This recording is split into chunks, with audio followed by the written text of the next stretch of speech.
सुनना नहीं चाहते हो, पर जो तुम सुनना चाहते हो मैं कहूंगा नहीं, मैं वो कहूंगा जो एक शिक्षक को कहना चाहिए। सच्चाई तुम्हें बतानी चाहिए। एक दिन हो गया, रो धो लिए, बहुत सारा काम हो चुका है, पर सच्चाई से अवगत होते हैं। क्या पेपर इतना टफ आना चाहिए था? बिल्कुल आना चाहिए था मेरे हिसाब से। हाँ, हम भी मानते इतने टफ लेवल के पेपर हम नहीं करा रहे थे, हमें एक्सपेक्टेशन नहीं थी। पिछले 2 साल से मैं कह रहा था कि पेपर टफ आएगा, पर ये दे ही नहीं रहे थे। कोविड के बाद जो डाइल्यूट करा था उसको स्टैंडर्ड इन्होंने बढ़ाया ही नहीं, पर एकदम से बढ़ाया। पर क्यों दुखी हो रहे हो कि यार मेरे 600 नंबर आते थे टेस्ट में, मेरे 520 आ रहे हैं? अरे जिसके 700 आ रहे थे उसके 600 आए। पेपर तो टफ होना ही था। ये पेपर सिर्फ ज्ञान का नहीं था या टफनेस लेवल का नहीं था। असलियत में इसमें वो जीता जो वाकई में अपना स्ट्रेस मैनेजमेंट कर सकता था एग्जामिनेशन में भी। जाहिर सी बात है, देश को काबिल डॉक्टर्स चाहिए। काबिल डॉक्टर्स क्या स्ट्रेस मैनेजमेंट करने चाहिए? हाँ, पर उससे पहले एक बात और बता दूंगा आपको, किस बच्चे को क्या करना चाहिए ध्यान से समझ लो। और थोड़े कड़े शब्दों में बोलूंगा, बुरा लगूंगा कोई बात नहीं, पर तुम्हारे काम की बात बोलूंगा। हाँ, तुम सुनना नहीं चाहते हो, अभी तुम्हें कंधा चाहिए रोने के लिए, वो मैं नहीं दे पाऊंगा। मैं वो बात करूंगा जो सच्चाई है। रोने धोने वाले डॉक्टर्स देश को नहीं चाहिए, या ऐसे कमजोर लोग नहीं चाहिए। काम की बात करते हैं। अगर तुम्हारे जनरल कैटेगरी में 500 से कम नंबर आ रहे हैं, ओबीसी में 480 से कम नंबर आ रहे हैं, इधर 450 से कम नंबर आ रहे हैं डब्ल्यूएस में, और एससी एसटी में तुम्हारे 350 से कम नंबर आ रहे हैं, तो तुम्हें कुछ और सोच लेना चाहिए। विकल्प सोचो, विकल्प सोचो। रोना बंद करो, विकल्प सोचो। रोते हुए इमोशनली कोई भी व्यक्ति दुनिया में निर्णय जो लेता है वो गलत लेता है, ये सब लोग जानते हैं। अपने मन को काम एंड कंपोज करो। सबने मेहनत करी है, और मैं तो कह रहा हूं पेपर इजी आता तब भी क्या सीटें बढ़ जाती। मैं तो कह रहा हूं जिसके पिछली बार 650 आए थे उसको भी कॉलेज नहीं मिला, तब भी वो बहुत दुखी हुआ था। इस बार हो सकता है कि 590 वाले को मिल जाए, तब भी वो दुखी हो सकता है, क्योंकि उसने सोचा कुछ और था। उसको लगेगा मेरे 650 नंबर आ सकते थे। ये दुख वाली प्रक्रिया हर साल होती है, इसमें कोई खास बात नहीं है। जो सेलेक्ट नहीं होंगे उनको या तो विकल्प ढूंढने पड़ेंगे या दोबारा तैयारी करनी पड़ेगी। विकल्प हमारे पास क्या है? या तो हम दोबारा तैयारी करें, या तो दोबारा तैयारी करें। और तैयारी के लिए एक बात बता दूं आपको, या कुछ अपने कॉलेज ढूंढे, जो भी हमें ढूंढना है, जो भी हमें आगे एजुकेशन के लिए ढूंढना है, उस पर अपन बात करें। जिनको तैयारी करनी है, जिनको तैयारी करनी है, उन्हें एक बात बता दूं, सेल्फ स्टडी से बात नहीं बनेगी। अब क्या आप सोचो कि मैं 10,000 के ऑनलाइन बैच में ऐसे टीवी की तरह लेक्चर को देखता रहूं, नोट्स भी नहीं बनाऊं और मेरा सिलेक्शन हो जाएगा? नहीं होगा। क्या अगले साल पेपर इतना ही टफ आएगा? बिल्कुल आएगा, और ऐसा ही आना चाहिए। तभी आप अच्छे डॉक्टर्स को अलग कर पाओगे जो स्ट्रेस मैनेजमेंट कर पाए। अरे क्यों घबरा गए पेपर में यार? घबराने वाला पेपर नहीं था ये। जो नहीं घबराया वो ही सिलेक्ट हुआ। क्या अगर आपके पास एक्सीडेंट होकर कोई ऐसा पेशेंट आ जाए जिसका सर फटा हो और आप खुद घबरा जाओगे, तो अच्छे डॉक्टर कैसे बन पाओगे?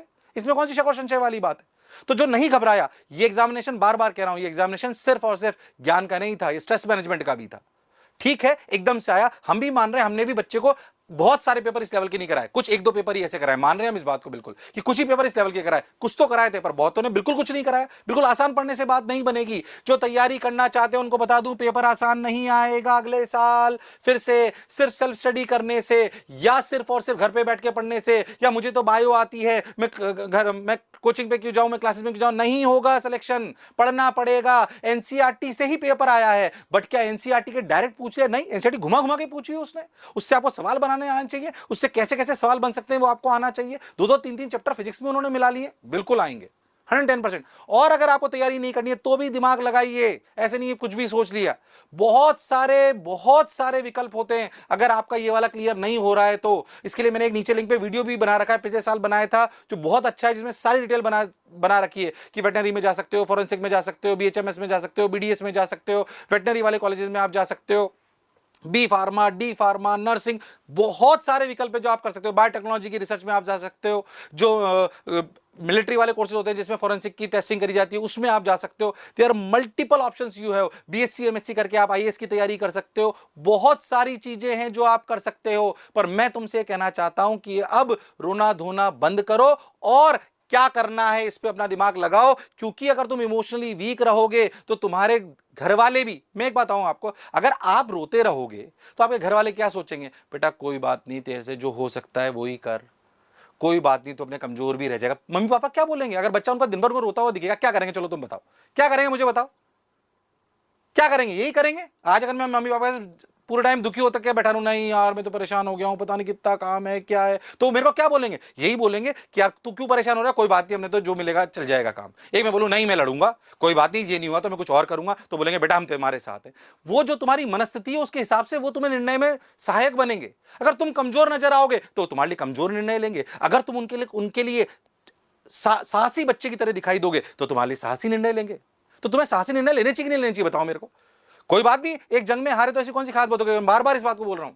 जब भी हम जंग लड़ते हैं तो या तो जीतते हैं या सीखते हैं। कोई बात नहीं, इसमें नहीं जीते तो सीखे तो सही यार, ऐसी कौन सी खास बात हो गई। आपको लग रहा है हम जो यहाँ खड़े के सारी जंग जीतते हुए आए क्या? बहुत लोगों को लग सकता है रणवीर सर पता नहीं क्या क्या कर गए आज तक, पता नहीं कितनी उपलब्धि है इनकी। मुझे पता है जितनी जंगें जीती होंगी उससे कम 20 गुना से ज्यादा जंगें हारी होंगी, वो तो किसी को याद ही नहीं है। पर मुझे पता है उस 20 जंग में हारने के बाद हम कितनी सारी जंग जीते हैं, क्योंकि उनसे हम सीखे थे। अरे बहुत सारी जगह आगे चले जाएंगे, अगर दोबारा तैयारी कर रहे होंगे तो इसी तरीके